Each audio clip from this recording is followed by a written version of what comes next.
Donald ট্রাম্পের আক্রোশের জেরে Harvard বিশ্ববিদ্যালয়ের সঙ্গে মার্কিন প্রশাসনের দ্বন্দ্ব বাড়ছে প্রতিনিয়ত। এবার বিশ্ববিদ্যালয়টির নতুন বিদেশি শিক্ষার্থীদের ভিসা বাতিলের আদেশে সই করলেন মার্কিন প্রেসিডেন্ট। বুধবার এক বিবৃতিতে হোয়াইট হাউস জানায়, যুক্তরাষ্ট্রের গবেষণা ও তথ্য চুরি সহ বিভিন্ন প্রোপাগান্ডা ছড়িয়ে যাচ্ছে বিশ্ববিদ্যালয়টি, তাই জাতীয় নিরাপত্তার বিষয় মাথায় রেখে নেওয়া হয়েছে এই সিদ্ধান্ত। প্রাথমিকভাবে আদেশটি বলবৎ থাকবে আগামী 6 মাস। এছাড়াও বর্তমান শিক্ষার্থীদের এই আদেশের আওতায় আনা যায় কিনা তা যাচাইয়ের নির্দেশ দেওয়া হয়েছে পররাষ্ট্র দপ্তরকে। বিপরীতে আদেশটিকে অবৈধ ও প্রতিশোধমূলক উল্লেখ করে বিশ্ববিদ্যালয় কর্তৃপক্ষ জানিয়েছে, শিক্ষার্থীদের সুরক্ষিত করতে সবকিছু করতে প্রস্তুত হার্ভার্ড। সেই সঙ্গে আদেশটিকে সংবিধানের প্রথম সংশোধনীর লঙ্ঘন হিসেবেও দাবি তাদের।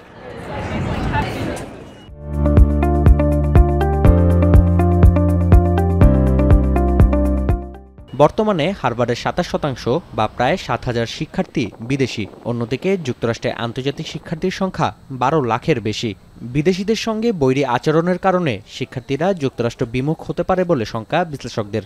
এতে বিশ্ববিদ্যালয়ের তহবিল সংকটে শিক্ষায় খরচ বাড়তে পারে মার্কিনদের।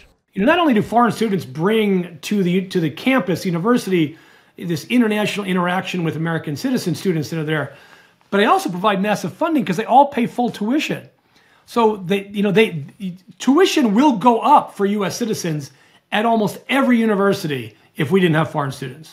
এদিকে কলম্বিয়া বিশ্ববিদ্যালয়ের বিরুদ্ধেও উঠে পড়ে লেগেছে ট্রাম্প প্রশাসন। বুধবার যুক্তরাষ্ট্রের শিক্ষা দপ্তর জানায়, ইহুদি শিক্ষার্থীদের রক্ষায় ব্যর্থতার মাধ্যমে কেন্দ্রীয় বৈষম্য বিরোধী আইন লঙ্ঘন করেছে বিশ্ববিদ্যালয় কর্তৃপক্ষ। যদিও ইহুদি বিদ্বেষ প্রতিরোধে সার্বক্ষণিক কাজ করার কথা জানিয়েছে কলম্বিয়া বিশ্ববিদ্যালয়। নাফিয়া আরমান মনন, এখন বিশ্ব।